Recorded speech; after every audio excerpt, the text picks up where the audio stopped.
Hamdan wa syukran lillah, asyhadu an la ilaha illallah wahdahu la syarikalah, wa asyhadu anna Muhammadan abduhu wa rasuluh, amma ba'du. Ikhwatu iman yang dirahmati Allah, Jamaah Bi'ah Qur'aniyah, pimpinan wilayah Pesisir Jawa Barat. Pada kesempatan ini insya Allah kita akan melanjutkan bahasan tafsir Quran Surat At-Tin. Sebelum kita mengurai tafsir, kita akan menjelaskan dulu sekilas tentang muqaddimah Surat At-Tin. Surat At-Tin termasuk kategori surat Makkiyah, yakni yang turun sebelum hijrah. Adapun munasabah, hubungan antara surat sebelumnya yakni Al-Insyirah dengan surat At-Tin dijelaskan dalam surat Al-Insyirah tentang anugerah dan keistimewaan yang Allah berikan kepada Rasulullah sebagai pengemban dakwah Islam. Di antaranya adalah dianugerahkan dilapangkan dadanya, diringankan bebannya, ditinggikan namanya. Maka pada surah At-Tin menjelaskan tentang manusia dengan potensi baik dan buruknya. Jika manusia mengembangkan potensi baiknya, maka selayaknya menjadikan Rasulullah sebagai uswah.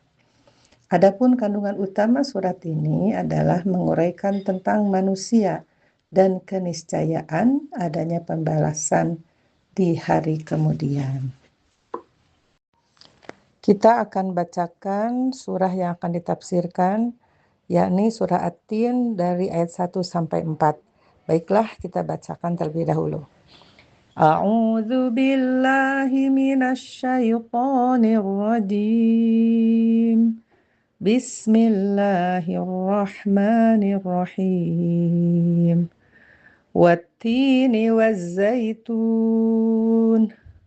wa turi sinin wa hadzal baladil amin. Laqad khalaqnal insana fi ahsani taqwim. Baiklah, kita terjemahkan ayat 1 sampai 3. Bismillahirrahmanirrahim. Wattini wazzaitun. Demi buah tin dan buah zaitun. Wa turi sinin, dan demi gunung Sinai. Wa hadzal baladil amin, dan demi negeri yang aman ini. Surah At-Tin diawali dengan qasam atau sumpah, yaitu dengan adat qasam huruf waw yang memajrurkan kepada isim di depannya, wattini, dengan kasroh At-Tini. Qasam adalah dimaksud untuk menguatkan atau meminta perhatian lebih kepada yang diajak bicara. Ada 4 objek qasam atau muqsam bih, yaitu buah tin, buah zaitun, gunung Sinai atau Tursina, dan negeri yang aman. Adapun tafsir dari ketiga ayat ini, di dalam beberapa tafsir para mufassir menjelaskan makna At-Tin dan Az-Zaitun. Pada dasarnya At-Tin adalah menunjukkan buah tin dan Az-Zaitun menunjukkan buah zaitun.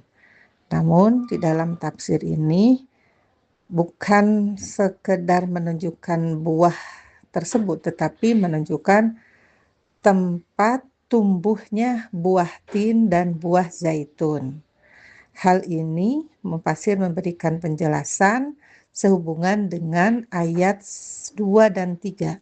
Di mana ayat 2 dan 3 menunjukkan kepada tempat, yaitu gunung Tursina atau gunung Sinai dan negeri yang aman.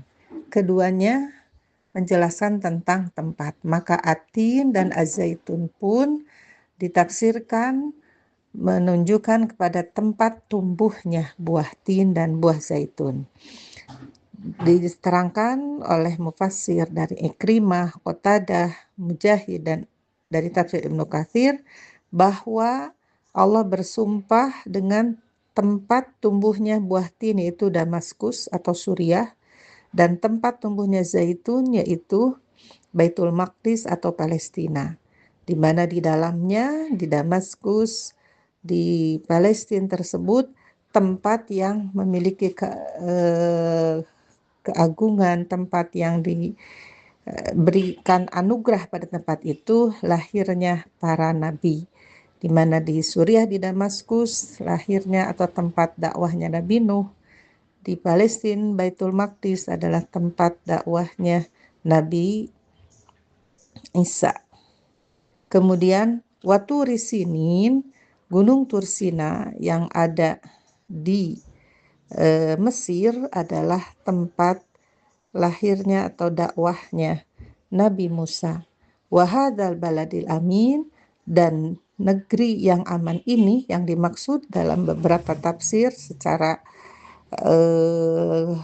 kompak gitu ya, menjelaskan bahwa itu adalah kota Mekah, yaitu tempat diutusnya Nabi Muhammad Shallallahu Alaihi Wasallam.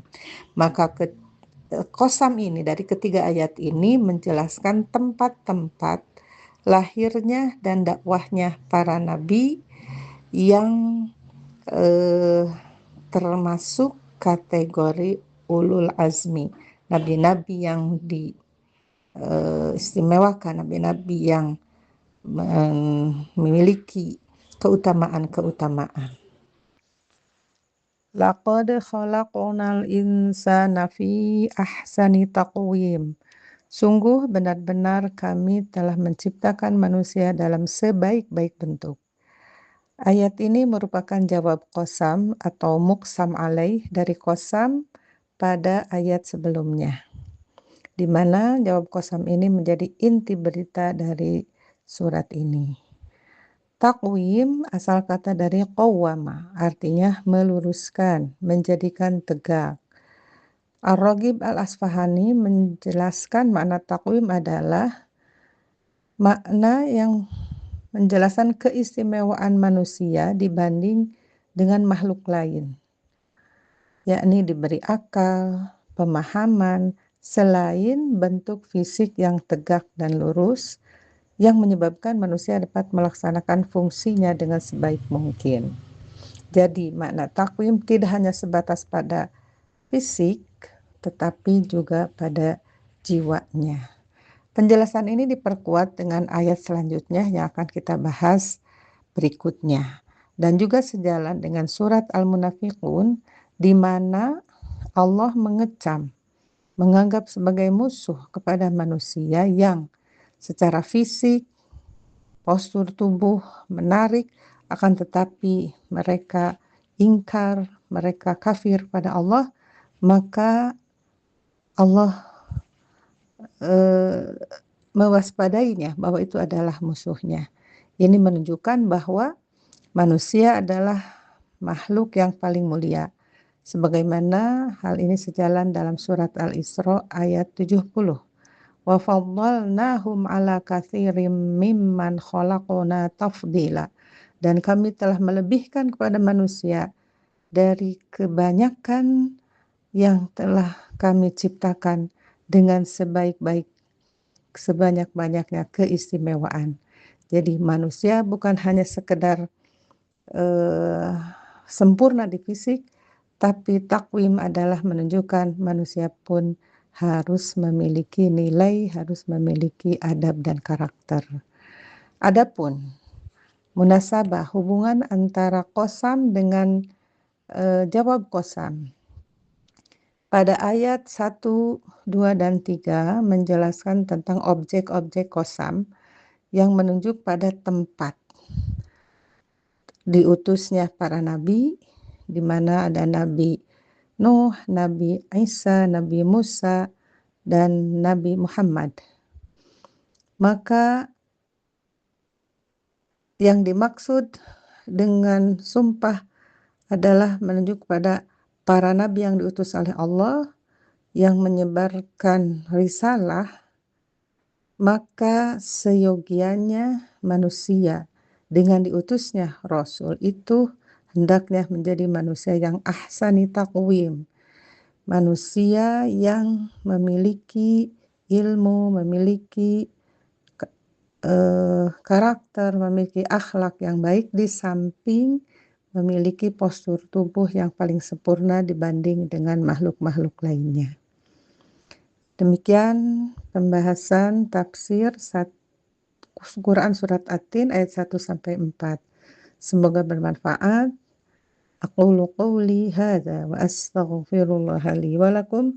Wassalamualaikum warahmatullahi wabarakatuh.